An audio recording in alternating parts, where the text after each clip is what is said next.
In a quiet town in Kansas, there stands a small brick house.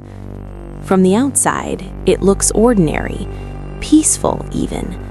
But inside this home, people claim they've been scratched by invisible hands, heard voices whisper in empty rooms, and felt something watching them in the dark.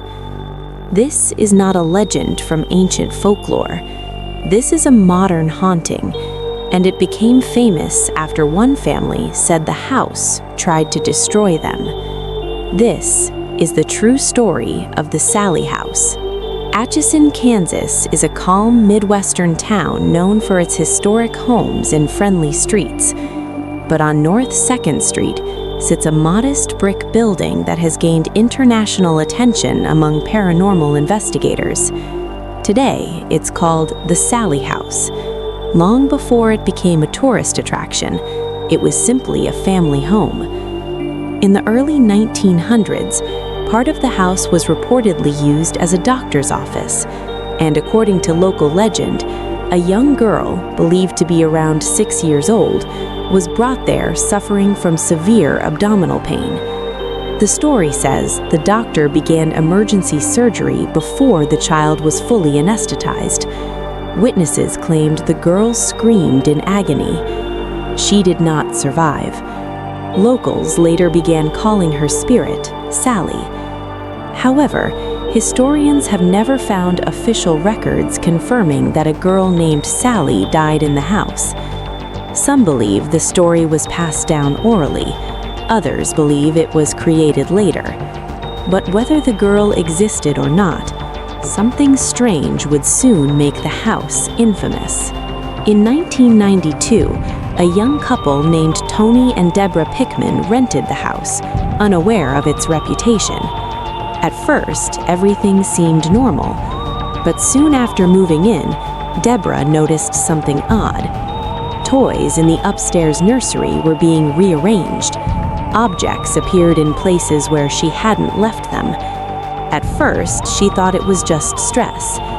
Then, Tony began experiencing something much worse.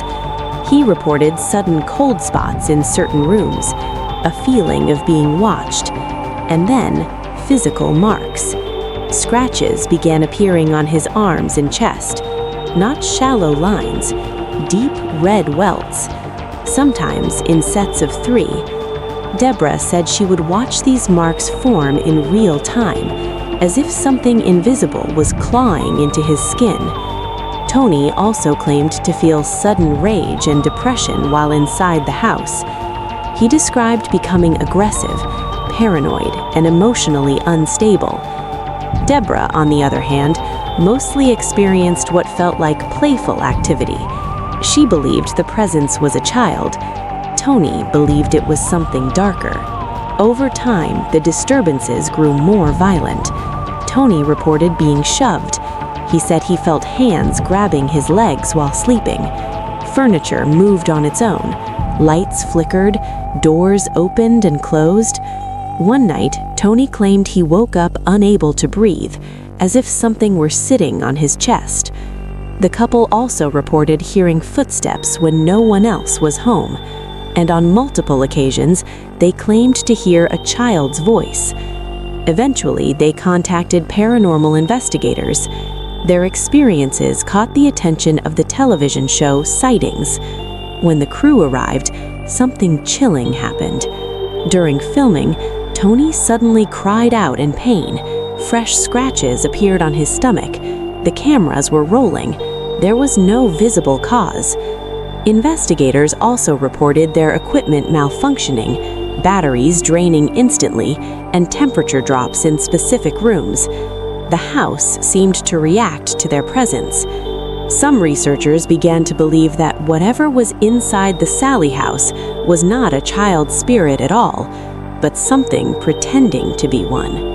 Many paranormal investigators believe that negative entities sometimes disguise themselves as children to gain trust. In the Sallie House, the activity appeared to follow this pattern. Debra felt comforted by the presence. Tony felt targeted. He was the one being scratched, the one being attacked. Some investigators theorized that the entity fed on fear and emotional energy. Others suggested the house might contain multiple spirits. But one thing was consistent. Almost everyone who spent extended time inside reported overwhelming unease. Some visitors felt sudden nausea. Others experienced headaches. Several said they felt intense anger or sadness for no clear reason. Tony's mental health deteriorated. He began having violent thoughts he said were not his own. Fearing for their safety, the Pickmans eventually moved out. They later stated that leaving the house was the only thing that stopped the attacks. After the Pickmans left, new owners opened the Sallie House to paranormal tourists. Since then, thousands of visitors have walked its halls. Many report similar experiences: cold spots, unexplained noises, electronics failing, feelings of being watched. Some guests claim to have been scratched. Others say toys move by themselves. The house has been featured on multiple paranormal shows, including Ghost Adventures, Paranormal Witness, and BuzzFeed Unsolved. Today, people can book overnight stays, but only after signing liability waivers. Even seasoned ghost hunters say the energy inside feels heavy, oppressive, as if the house itself is alive. So what really haunts the Sallie House? Was it the restless spirit of a child who died in pain? Or was that story merely a mask for something far older and far darker? Skeptics argue that stress, suggestion, and psychological pressure can explain the experiences. Believers insist the evidence is too extreme to ignore. And the scratches? Those remain unexplained. One thing is certain: whatever lives in that house does not want to be forgotten, and it may still be waiting for the next person brave enough to step inside. If you enjoyed this true paranormal story, subscribe for more real-life horror, unsolved mysteries, and haunted locations from around the world. And remember, sometimes the scariest places aren't abandoned, they're lived in.